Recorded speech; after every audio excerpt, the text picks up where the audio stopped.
Bismillahirrahmanirrahim. Assalamualaikum warahmatullahi wabarakatuh. Berjumpa lagi teman-teman sahabatku di video ini, lanjutan dari video sebelumnya, yaitu detox utang riba pribadi. Teman-teman yang sudah membuat lembaran dan mengisinya sesuai perintah sebelumnya, lembar 1, kemudian lembar kedua dengan daftarnya, tentu saja ini saya lihat masih yang saya buat kosong sengaja ya, sesuai teman-teman sudah saya kasih petunjuk untuk mengisi lembar masing-masing dengan isian masing-masing. Ini seperti ini lembar ketiga, rencana bisnis barunya yang sudah diisi kemarin ya, sesuai dengan video sebelumnya. Mudah-mudahan teman-teman sudah buat secara serius dan konsisten. Kemudian dari 3 lembar tadi, teman-teman, saudaraku, sahabatku, teman-teman silakan lakukan perenungan. Nah, cara merenungkannya bisa 3 lembar itu dilihat, duduk di meja, kemudian merenung antara rencana bisnisnya, kemudian sumber modalnya dan potensi marginnya. Kemudian setelah merenung di meja, duduk di meja kerja di rumah atau meja tamu, di depan meja, kemudian teman-teman silakan tempel 3 kertas ini ke lembar 1, lembar 2 dan lembar 3. Teman-teman tempel di daun pintu lemari baju ya. Kalau teman-teman buka lemari baju, nah di bagian dalam itu kan ada ruang, ada yang kosong di daun pintu lemarinya. Teman-teman tempel di situ, tempel lewat pakai staples kah, atau pakai isolasi, atau bagaimana. Kalau susah dipaku misalnya, nah teman-teman tempel di situ. Nah, jadi kalau misal teman-teman tempelnya di bagian depan pintu lemari, khawatirnya nanti ditarik-tarik sama anak di rumah atau tidak sengaja lepas.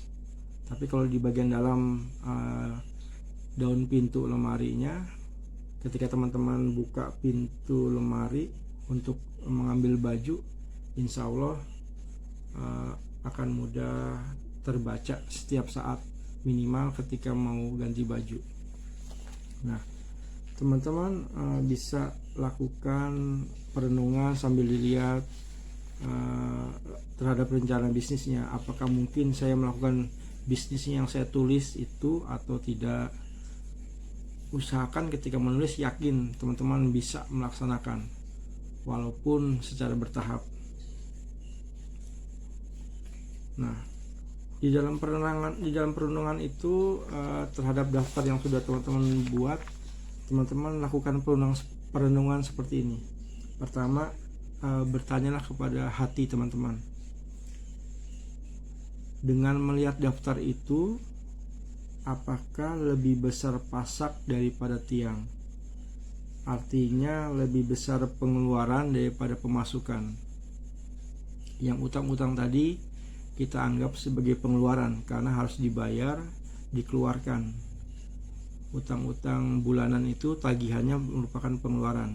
Sedangkan pemasukannya adalah gaji suami istri misalnya, dan penghasilan yang baru akan direncanakan. Nah, apabila hutang teman-teman, angsuran teman-teman lebih besar, maka berarti lebih besar pasak daripada tiang, supaya kita bisa menyadari segera. Kemudian yang kedua, dengan melihat daftar itu apakah berlaku peribahasa gali lubang tutup lubang, bayar utang lama dengan utang baru, dan akhirnya menambah jenis utang. Oke, sudah ya, direnungkan. Baik, kemudian teman-teman bisa diskusi dengan istri dengan berdasarkan daftar tadi.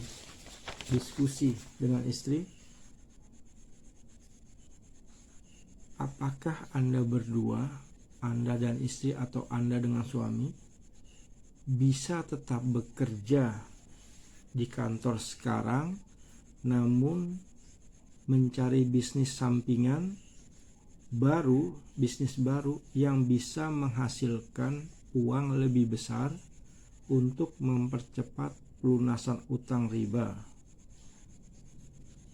Ya, dengan kondisi utang sekarang, apakah teman-teman harus tetap bekerja di instansi sekarang atau perusahaan sekarang dengan gaji sekarang? Apa harus tetap bekerja atau tetap bekerja dan mencari bisnis sampingan baru? Yang kedua, apakah ada kemungkinan suami atau istri berhenti kerja untuk memulai usaha independen atau freelance atau usaha sampingan yang mandiri, yang memiliki potensi income yang lebih besar dari gaji sekarang? Ya, jadi saya ulangi. Yang kedua, apakah ada kemungkinan suami atau istri, ini kita anggap suami dan istri bekerja, apakah ada kemungkinan suami atau istri, suaminya kah yang resign dengan gaji yang katakanlah mungkin gaji kecil di perusahaan swasta kecil? Ketika gaji kecil, hutang besar, apakah ada kemungkinan suami resign, kemudian suami mencari bisnis lain yang relatif minim modal tetapi punya potensi income yang lebih besar dari gaji yang sekarang? Atau suaminya tetap bekerja, istri yang berhenti, istri mencari usaha yang lebih besar income-nya, walaupun bisa saja usaha itu dilakukan di rumah, dalam rumah, tidak harus ngantor atau keluar rumah. Nah, bila sudah, maka ini tadi di lembar 1, dibalik lembar 1 kosong. Di lembar 1 silakan ditulis hutang mana saja yang bisa dilepas asetnya. Misalnya Anda punya KPR rumah, rumahnya dijual, itu artinya utang yang melepaskan aset. Bagi sebagian orang sangat berat untuk melepas rumahnya karena khawatir tidak punya rumah lagi. Nah, di pembahasan kali ini Anda tulis di belakang kertas 1, utang mana yang bisa dilepas asetnya. Apakah KPR rumah, apakah leasing mobil atau leasing motor dijual, apakah utang jaminan ijazah atau SK tetapi tidak bisa dijual melainkan harus ditebus. Nah, utang pegadaian dengan jaminan emas katakanlah, maka bila itu dilepas artinya tidak dibayar, konsekuensinya emasnya disita oleh pegadaian, maka apakah ada kemungkinan jadi teman-teman merelakan emasnya hilang tetapi sudah dianggap lunas oleh pihak pegadaian. Nah, seperti itu ya, ditulis di belakang lembar 1, utang-utang mana aja yang asetnya kira-kira bisa dilepas dengan cara dijual atau direlakan untuk disita dengan catatan utangnya sudah lunas setelah dilelang atau disita tersebut.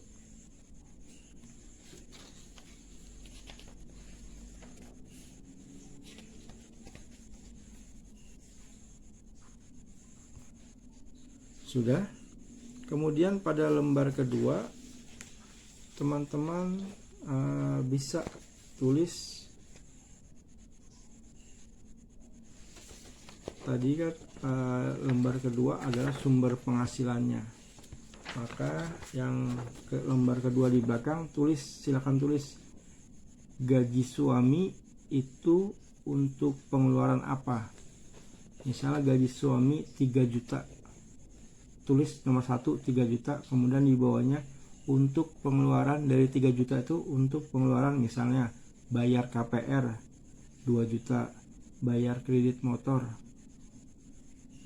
700.000, uang bensin 1 bulan 300.000 per bulan. Maka 3 juta itu habis dibuat untuk 3 poin tadi. Nah, kemudian yang nomor 2 ditulis gaji istri berapa. Gaji istri itu misalnya 2 juta. Dari 2 juta itu digunakan untuk apa? Apakah untuk belanja masak dapur harian, bayar listrik, bayar air PDAM, bayar gas, iuran TV kabel, atau misalnya uang jajan anak sekolah. Nah, ternyata dibuat rincian seperti tadi, habis uang gaji istri. Jadi gaji pertama suami habis untuk angsuran, gaji istri habis untuk pengeluaran dalam rumah tangga. Nah, ternyata habis, tetapi ternyata masih ada punya kebutuhan. Nah, maka yang ketiga tadi, pemasukan baru yang mau bisnis tadi, kita tulis lagi di bawahnya pemasukan setelah gaji suami istri, ternyata suami dan istri punya usaha atau bisnis yang sudah berjalan, bukan yang mau direncanakan ya, sudah berjalan. Yang sudah berjalan itu menghasilkan misalnya pendapatan 2 juta sebulan. Nah, dari 2 juta sebulan itu untuk pengeluaran yang lain, misalnya pulsa telepon, belanja barang dagangan atau belanja modal usaha, jadi diputar lagi untuk modal, nah, dan lain-lain.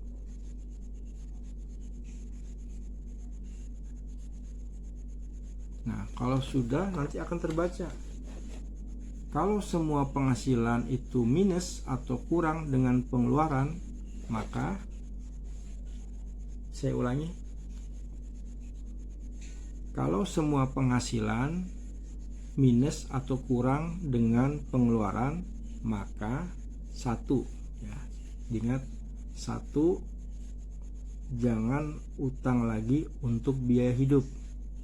Utang untuk makan, untuk minum yang sifatnya konsumtif.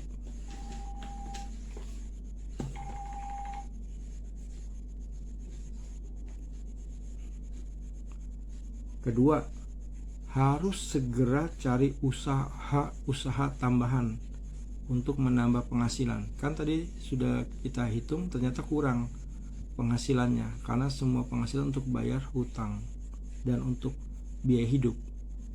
Nah, yang kedua harus segera mencari usaha-usaha tambahan yang di lembar 3 tadi. Kemudian usaha-usaha tersebut harus lebih dari 1 jenis ya. Diusahakan usaha-usaha tadi lebih dari 1 jenis dan harus tanpa modal. Karena kalau harus dengan modal nanti akan terjebak pada pinjam atau utang lagi dengan pihak lain. Jadi bagaimana caranya mencari usaha tambahan dengan harus tanpa modal. Nah, pada lembar ketiga di baliknya ditulis atau jawab dari jawaban ini. 1. Usaha yang mau direncanakan ditulis pada sisi sebelahnya dari mana modalnya. Lembar ketiga ini kan rencana bisnis baru, maka di sini ditulis dari mana modalnya. Misal di sini direncanakan bisnis jualan baju, 1 bisnis jualan baju, maka di sini ditulis sumber modal dari bisnis bisnis pakaian.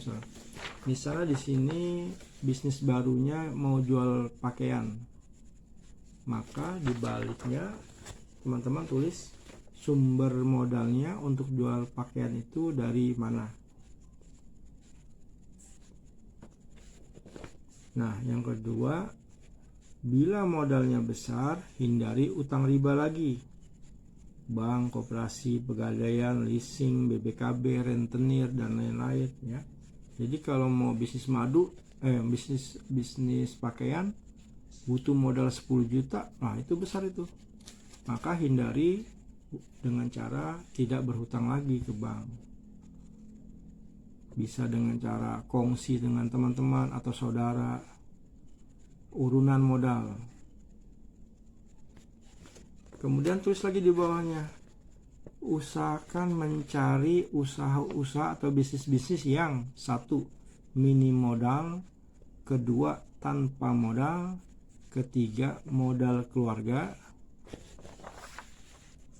kemudian modal jual perhiasan emas, misalnya kalau memang masih ada perhiasan emas, modal jual salah satu motor, kalau misalnya punya 2 motor, satunya sudah lunas, dijual saja untuk modal. Dengan cara memasarkan produk orang lain tanpa modal, bisa juga membuka jasa pemasaran dengan meminta komisi atau makelaran, bisa juga membuka toko warung di rumah dengan sistem konsinyasi atau titip jual. Misalnya teman-teman buka warung kue, tapi yang menyediakan kuenya tetangga atau supplier kue yang biasanya terdapat di masyarakat. Orang lain goreng dititip ke warung kita, maka kita namanya konsinyasi. Nah, kalau susah menemukan ide-ide bisnis, nanti pada materi selanjutnya akan dipaparkan konsep bisnis yang satu, modal nekat, kedua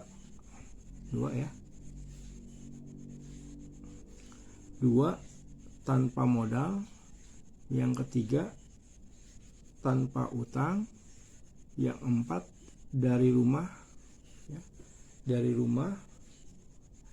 yang 5 hasilnya jutaan bahkan puluhan juta. Saya ulangi ya, kalau susah menemukan ide-ide bisnis yang di lembar ketiga tadi, nanti pada video selanjutnya saya akan ungkapkan bagaimana konsep bisnis yang satu tanpa modal nekat ya, modal tekad atau nekat, yang kedua tanpa modal, yang ketiga tanpa utang, yang keempat dari rumah, yang kelima hasilnya kita usahakan jutaan bahkan puluhan juta ya. Tertarik dengan ide ini? Baik, kalau teman-teman tertarik silakan tulis di komentar video ini, saya tertarik, saya mau tahu konsepnya, seperti itu ya. Tulis komentar, saya tertarik, saya mau konsepnya. Insya Allah kalau banyak yang tertarik di kolom komentar akan saya uraikan pada video selanjutnya. Tapi kalau yang komentar minat sedikit, saya tunda atau saya hentikan video selanjutnya, tidak usah saya uraikan atau paparkan. Baik teman-teman, demikian video kali ini. Silakan teman-teman like video ini, klik suka, kemudian isi kolom komentar, kemudian jangan lupa di subscribe dan bagikan video ini kalau menurut teman-teman bermanfaat, supaya orang lain lebih banyak tahu dan mau mencoba metode ini. Dan semoga teman-teman yang membagikan video ini mendapat pahala, membawa kebaikan kepada orang lain, dan semoga Allah SWT mempercepat teman-teman untuk melunasi utang-utangnya. Sekian, assalamualaikum warahmatullahi wabarakatuh.